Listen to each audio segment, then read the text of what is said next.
दोस्तों, एक बार भगवान श्री राम के वंशज महाराज दिलीप महर्षि वशिष्ठ जी के पास आते हैं और उनसे पूछने लगते हैं, हे मुनिवर, कृपया आप मुझे मृकंडु मुनि की धर्मपत्नी मरुद्वती के गर्भ से महातेजस्वी पुत्र कैसे उत्पन्न हुआ, इसका रहस्य बताइए।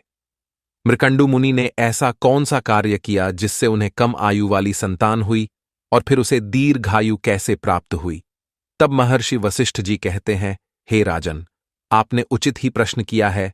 आज मैं आपको मार्कंडेय जी के जन्म का वृतांत सुनाता हूं, आप इसे ध्यान से सुनिए।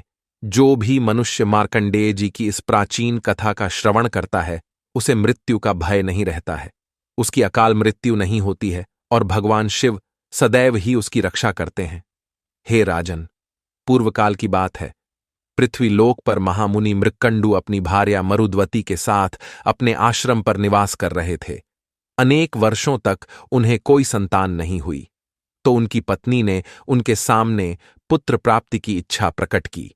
अपनी पत्नी की इच्छा को पूर्ण करने के लिए मुनि मृकंडु ने अपनी पत्नी के साथ मिलकर भगवान शंकर की घोर तपस्या करने लगे।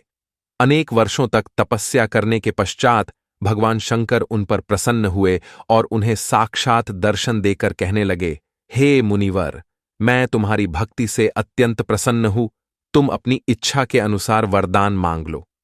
तब मुनि मृकंडु ने वर मांगते हुए कहा, हे परमेश्वर, आप मेरी तपस्या से प्रसन्न हैं, आपके दर्शन करके मैं धन्य हुआ हूं।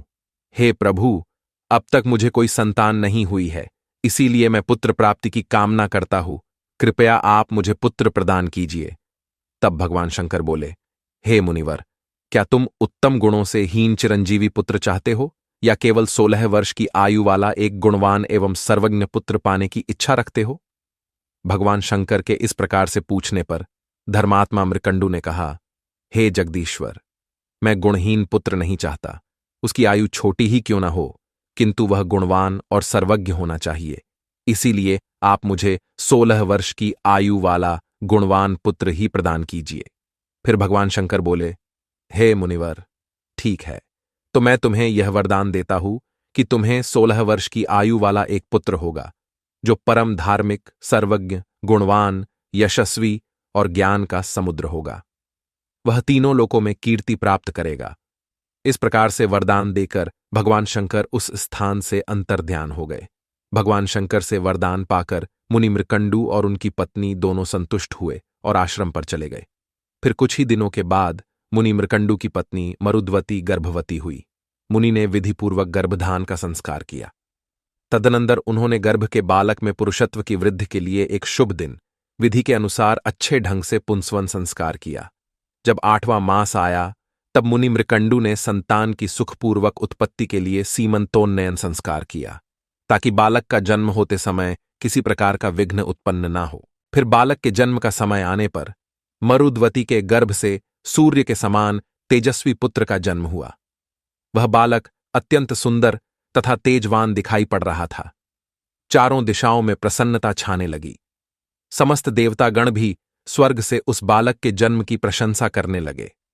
फिर बालक की शांति के लिए महर्षि वेदव्यास जी मुनि मृकंडु के आश्रम पर पधारे। साक्षात महामुनि वेदव्यास जी ने उस बालक का जात कर्म संस्कार किया। उसके बाद मुनि मृकंडु ने 11वें दिन बालक का नामकरण संस्कार किया और बालक का नाम मार्कंडेय रखा गया।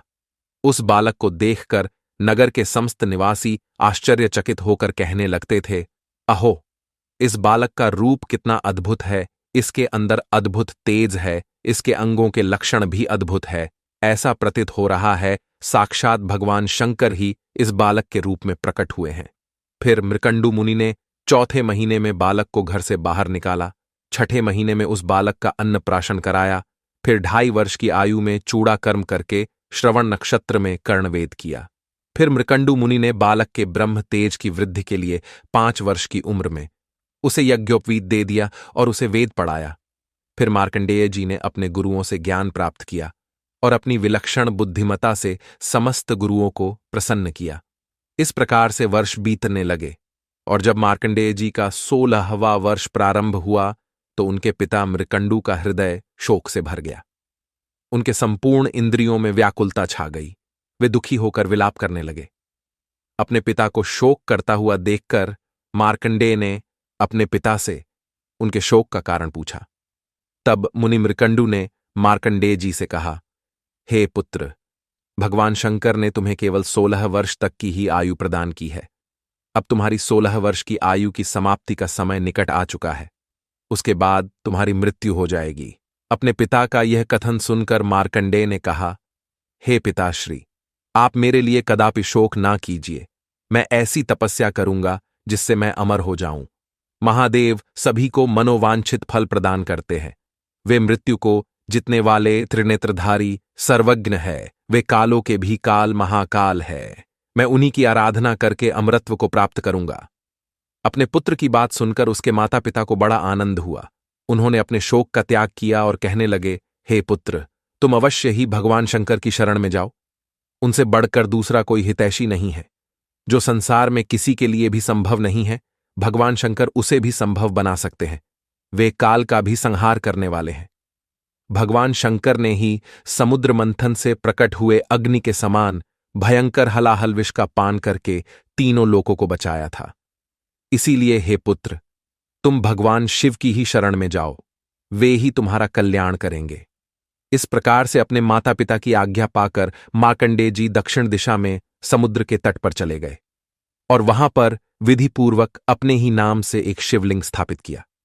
वे तीनों समय स्नान करके भगवान शिव की पूजा करते और स्तोत्र का पठन करते थे। इस प्रकार से पूजा करते हुए उन्हें अनेक दिन बीत गए और फिर उनकी आयु का अंतिम दिन आ गया। उन्हें 16 वर्ष पूर्ण हो गए। जब मार्कंडेय जी भगवान शिव की पूजा करने में संलग्न हुए तो उसी समय उस स्थान पर उनके प्राण लेने के लिए साक्षात काल वहां पर प्रकट हुआ। काल के नेत्र बड़े बड़े तथा लाल लाल दिखाई दे रहे थे। बड़ी बड़ी दाढ़ों के कारण उसका मुख अत्यंत विकराल और भयंकर दिखाई पड़ रहा था। वह काल काजल के समान काला था और भैंसे पर सवार होकर उस स्थान पर प्रकट हुआ था। काल ने आते ही मार्कंडेय जी से कहा, हे बालक, आज तुम्हारी आयु समाप्त हो चुकी है, इसीलिए अब मैं तुम्हारे प्राण लेने के लिए यहां पर प्रकट हुआ हूं। उस काल को अपने सामने खड़ा देखकर मार्कंडेय जी को जरा सा भी भय नहीं लगा और वे उस काल से कहने लगे, हे महामते काल, मैं जानता हूं कि आज मेरा अंतिम दिन है, किंतु मैं जब तक भगवान शिव के मृत्युंजय नामक मंत्र का पाठ पूरा न कर लूं, तब तक मेरी प्रतीक्षा करो। मैं शिवजी की स्तुति के बिना कहीं भी नहीं जाता, भोजन और शयन तक नहीं करता, यही मेरा व्रत है। संसार में मुझे जीवन, स्त्री, राज्य, सुख भी इतने प्रिय नहीं है जितना मुझे शिवजी की स्तुति करना प्रिय है। यह सुनकर काल ने मार्कंडेय जी से हंसते हंसते कहा, हे बालक, तुम्हारी यह बातें सुनकर मुझे बड़ी हंसी आ रही है। लगता है तुमने अपने पूर्वजों की बात नहीं सुनी है। जो मनुष्य जवानी में ही धर्म के कार्य नहीं करता, वह बुढ़ापे में पश्चाताप करता है। 1 वर्ष के 8 महीने में धर्म के कार्य करने चाहिए ताकि बचे हुए 4 महीने सुख से बीते। मनुष्य को दिन में ही काम पूरा कर लेना चाहिए ताकि रात में उसे सुख से नींद आए। जीवन भर ऐसा कार्य करना चाहिए जिससे मरने के बाद सुख प्राप्त हो। जो काम कल करना चाहिए उसे आज ही करने में भलाई है। जब मृत्यु निकट आती है तो काल यह नहीं देखता कि उस प्राणी का काम पूरा हुआ है या नहीं। काल बिना विलंब किए ही प्राणी को ग्रहण कर लेता है। मूर्ख मनुष्य मृत्यु को सामने खड़ा हुआ देखकर भगवान को याद करने लगते हैं और पश्चाताप करने लगते हैं। हे बालक, ध्यान से सुनो, जिसकी मृत्यु नहीं आई है उसे सैकड़ों बाण भी लग जाए तो भी वह नहीं मरता, किंतु जिसकी मौत आती है वह घास का तिनका चुभने पर भी मर जाता है। मैंने इस पृथ्वीलोक पर निवास करने वाले सैकड़ों चक्रवर्ती राजाओं और तपस्वियों को भी अपना ग्रास बनाया है, इसीलिए तुम अब कुछ भी उपाय करके मुझसे बच नहीं सकते। मृत्यु से कोई चूक नहीं सकता, इसीलिए अब तुम व्यर्थ प्रयास करना छोड़कर मेरे साथ चलो। काल के ऐसे वचन सुनकर मार्कंडेय जी ने कहा, हे काल, तुम भी ध्यान से सुनो।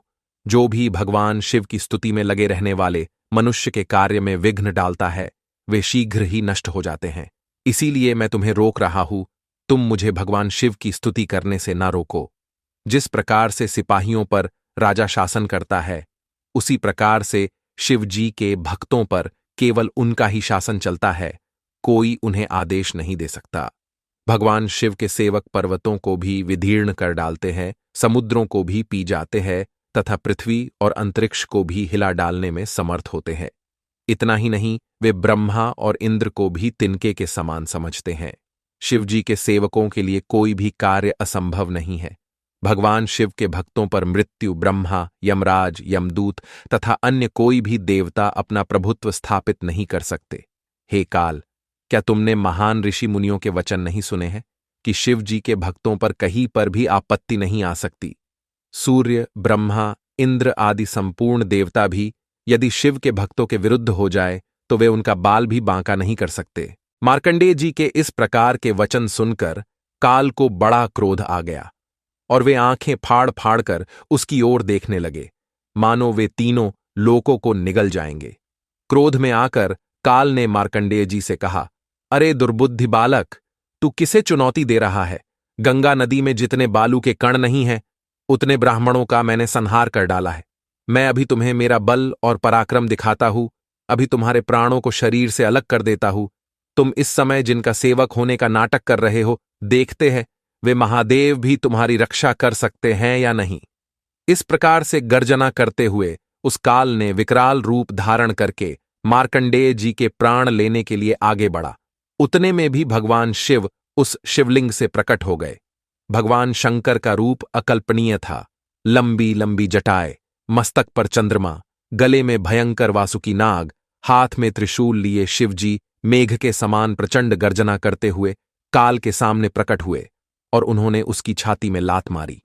लात मारते ही काल पीछे हो गए और भयभीत होकर खड़ा रहा। भगवान शंकर को देखकर मार्कंडेय जी ने उनकी स्तुति करना आरंभ कर दिया। भगवान शिव के उस भयंकर रूप को देखकर काल भयभीत होकर भगवान शंकर से क्षमा याचना करने लगा और वहां से भाग खड़ा हुआ। फिर मार्कंडेय जी की स्तुति से प्रसन्न होकर भगवान शिव ने उन्हें अनेक कल्पों तक जीवित रहने की आयु प्रदान की और वे उस स्थान से अंतर्ध्यान हो गए। भगवान शिव से वरदान पाकर महामुनि मार्कंडेय जी अपने आश्रम पर लौट गए और अपने माता पिता को प्रणाम करके उन्हें सारा वृत्तांत सुना दिया। मार्कंडेय जी ने अनेक कल्पों तक पृथ्वीलोक पर वास किया। उन्होंने अनेकों बार प्रलय को अपनी आंखों से देखा है। जो भी भगवान शिव की आराधना करता है उसे काल छू भी नहीं सकता। मुनि वशिष्ठ कहने लगे, हे राजन, मैंने आपको मार्कंडेय जी के जन्म का वृतांत सुना दिया है। जो भी मनुष्य मार्कंडेय जी के जन्म की इस कथा को सुनता है उसके कोटि कोटि पाप भस्म हो जाते हैं और उसका मृत्यु का भय भी नष्ट हो जाता है। शिव जी उसकी सदैव रक्षा करते हैं। तो दोस्तों, इस प्रकार से मार्कंडेय जी ने शिव जी भक्ति करके मृत्यु को भी परास्त कर दिया। आपको यह कथा कैसी लगी कमेंट करके जरूर बताएं। जानकारी अच्छी लगी तो वीडियो को लाइक जरूर करें। कमेंट में हर हर महादेव जरूर लिखें। साथ ही चैनल को सब्सक्राइब करें। आप सभी का धन्यवाद।